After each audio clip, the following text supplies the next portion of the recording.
আলিহি ওয়া আসহাবিহি ওয়া মান ওয়ালাহ আম্মা বাদ। সুপ্রিয় দর্শক শ্রোতা ভাই বোন, একজন মুমিনের কাছে বছরের যে কোনো দিনের চাইতে গুরুত্বপূর্ণ এবং তাৎপর্যপূর্ণ দিন হলো আরাফাতের দিন।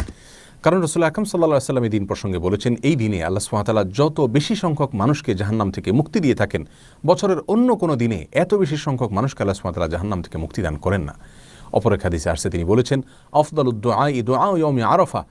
সারা বছর জুড়ে যে কোনো সময়ে মানুষ যত দোয়া আল্লাহ সুবহানাহু ওয়া তাআলার কাছে করে না কেন, তমধ্য থেকে সবচেয়ে উত্তম, সবচেয়ে বেস্ট দোয়া হলো আরাফাতের দোয়া।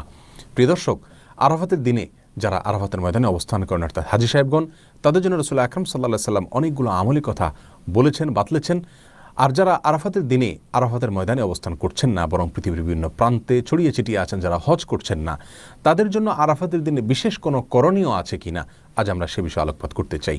প্রিয় দর্শক, এ প্রসঙ্গে শুরুতেই বলতে চাই, আরাফাতের দিনে যারা হজ করছেন না, তাদের জন্য সবচেয়ে গুরুত্বপূর্ণ আমল হলো ওই দিনে নফল সিয়াম পালন করা, নফল সিয়াম রাখা। এ প্রসঙ্গে সহিহ মুসলিমের হাদিসে আসছে, রাসূল আকরাম সাল্লাল্লাহু আলাইহি ওয়াসাল্লাম ইরশাদ করেছেন, সিয়াম ইয়াউমি আরাফা আহতাসিবু আলাল্লাহি আন ইউকাফিরাস সানাতা আল্লাতী ক্বাবলাহু ওয়াল্লাতী বা'দাহু। অর্থাৎ আরাফার দিনে যদি কেউ নফল সিয়াম রাখে, যারা হজ করছেন না অবশ্যই তাদের জন্য, হাজী সাহেবদের জন্য এটা প্রযোজ্য নয়, তাহলে এই নফল সিয়াম আল্লাহ সুবহানাহু ওয়া তাআলার মাধ্যমে আমি আশা করি যে বান্দার এক বছর পূর্বের এবং এক বছর পরের গুনাহ আল্লাহ সুবহানাহু ওয়া তাআলা মাফ করে দিবেন।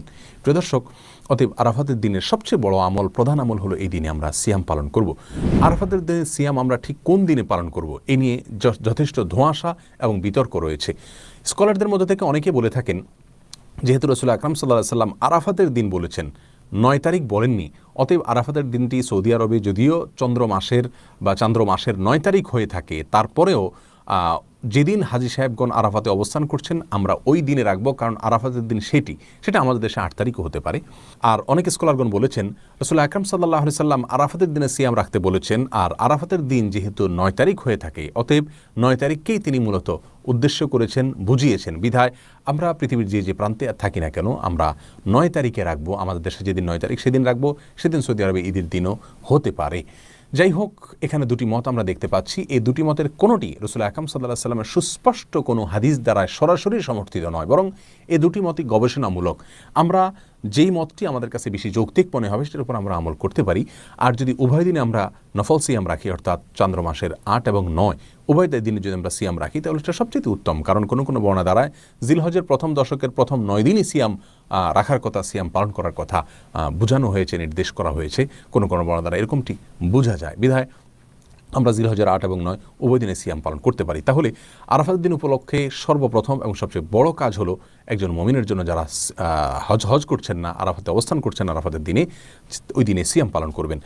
আর দ্বিতীয় আমল হলো লা ইলাহা ইল্লাল্লাহু ওয়াহদাহু লা শারীকা লাহু লাহুল মুলকু ওয়া লাহুল হামদ ওয়া হুয়া আলা কুল্লি শাইইন কাদির।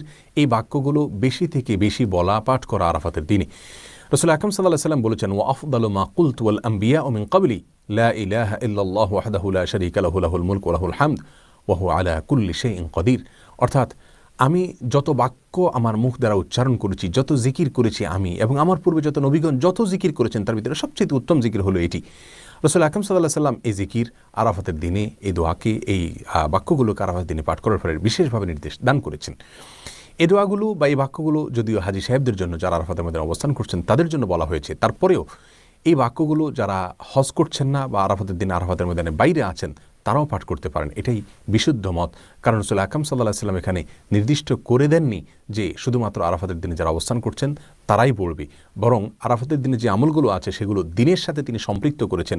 হ্যাঁ, যারা সেই দিনে আরাফাতের ময়দানে অবস্থান করে এই বাক্যগুলো বলতে পারবেন বা আরাফাতের ময়দানের যে সমস্ত আমলগুলো আছে সেগুলো করতে পারবেন, সন্দেহাতীতভাবে যারা বাইরে থেকে করছেন তাদের চাইতে তারা অনেক বেশি ফজিলতের অধিকারী হবেন, অনেক বেশি মর্যাদার অধিকারী হবেন, সেটা বলাই বাহুল্য। কিন্তু যেহেতু আরাফাতের দিনের আমলগুলোকে রাসূল আকরাম সাল্লাল্লাহু আলাইহি ওয়াসাল্লাম দিনের সঙ্গে সম্পৃক্ত করেছেন, অতএব ওই দিনে পৃথিবীর যে প্রান্তে মানুষ থাকুক না কেন, সেই দিনে যদি মানুষ বেশি থেকে বেশি সে আমলগুলো করে, তাহলে তারাও ইনশাআল্লাহ বিইজনিল্লাহ ফজিলত পাবে। অতএব আমরা দ্বিতীয় আমল হিসাবে আরাফাতের দিনে বেশি থেকে বেশি এই বাক্যগুলো পাঠ করব, লা ইলাহা ইল্লাল্লাহু ওয়াহদাহু লা শারীকা লাহু লাহুল মুলকু ওয়া লাহুল হামদ ওয়া হুয়া আলা কুল্লি শাইইন কাদির।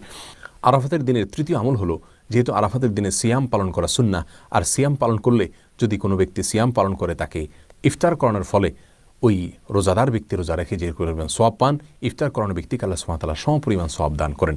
অতএব আমরা আরাফাতের দিনে, যেহেতু অনেকেই রোজা রেখে থাকেন, আমরা রমজান মাসে একে অন্যকে ইফতার করাই, কিন্তু আরাফাতের দিনে, এই দিনেও যেহেতু মুসলমানদের মধ্যে একটা বড় অংশের মানুষ সিয়াম পালন করে থাকে, অতএব এই দিনে আমরা একে অন্যকে ইফতার করানোর চেষ্টা করবো ইনশাআল্লাহ। এই আমলটি আরাফাতের দিনের জন্য নির্দিষ্ট নয়, খাস নয়, বরং এটি যে কোনো সময় আমার কোনো মুমিন ভাই, কোনো মুমিন বোন যখন সিয়াম পালন করবেন, তখন তাকে ইফতার কর্নারের আমলটি ভ্যালিড থাকবে এবং প্রযোজ্য হবে। যেহেতু আরাফাতের দিনে অনেক বেশি মানুষ নফল সিয়াম রাখে, বিধায় এই দিনে এই আমলটির কথা আমি যেহেতু স্মরণ করিয়ে দিলাম। আরাফাতের দিনে আরেকটি আমল আমরা করতে পারি, তা হলো বেশি থেকে বেশি আল্লাহ সুবহানাহু ওয়া তাআলার কাছে দোয়া করা। কারণ রাসূল আকরাম সাল্লাল্লাহু আলাইহি ওয়াসাল্লাম বলেছেন, আফদালুদ দুআ দুআউ ইয়াউমি আরাফা। আরাফাতের দিনের দোয়া হলো সারা বছরের যে কোনো দিনের মধ্যে সবচেয়ে উত্তম, সবচেয়ে বেস্ট দোয়া। অতএব এই দিনে আমরা আল্লাহ সুবহানাহু ওয়া তাআলার কাছে বেশি বেশি করে দোয়া করব। আল্লাহ সুবহানাহু ওয়া তাআলা আমাদের সকলকে আরাফাতের দিনে নফল সিয়াম পালন করা এবং লা ইলাহা ইল্লাল্লাহু ওয়াহদাহু লা শারীকা লাহু লাহুল মুলকু ওয়া লাহুল হামদু ওয়া আলা কুল্লি শাইইন কাদির, এই বাক্যগুলো পাঠ করা এবং এই দিনে বেশি থেকে বেশি আল্লাহ সুবহানাহু ওয়া তাআলার কাছে দোয়া করা, আল্লাহ সুবহানাহু ওয়া তাআলার কাছে ক্ষমা চাওয়া। যেহেতু জাহান্নাম থেকে আল্লাহ সুবহানাহু ওয়া তাআলা মুক্তি অনেক মানুষকে দান করে থাকেন, যদিও এটা বেশিরভাগ ক্ষেত্রে এটা হাজী সাহেবদের জন্য, যারা আরাফাতের মধ্যে অবস্থান করছেন তাদের জন্য প্রযোজ্য। তারপর আমরা যারা বাইরে আছি তারাও আল্লাহ সুবহানাহু ওয়া তাআলার কাছে মুক্তি চাইতে পারি। সেই সাথে যারা সিয়াম পালন করে থাকেন আমাদের আশেপাশে জানাশোনা, আমাদের নিকটাত্মীয় অথবা প্রতিবেশীদের মধ্যে থেকে, যে কোনো মুসলমানদের মধ্যে থেকে, তাদেরকে আমরা এই দিনে ইফতার করার চেষ্টা করবো। আল্লাহ সুবহানাহু ওয়া তাআলা আমাদের সকলকে আরাফাতের দিনের সমস্ত মর্যাদাগুলোকে নিজের করে নেওয়ার তৌফিক দান করুন এবং আমাদের যে সমস্ত ভাইরা আরাফাতের দিনে আরাফাতের ময়দানে অবস্থান করছেন, আল্লাহ সুবহানাহু ওয়া তাআলা তাদের সমস্ত দোয়াগুলোকে, সমস্ত নেক আমল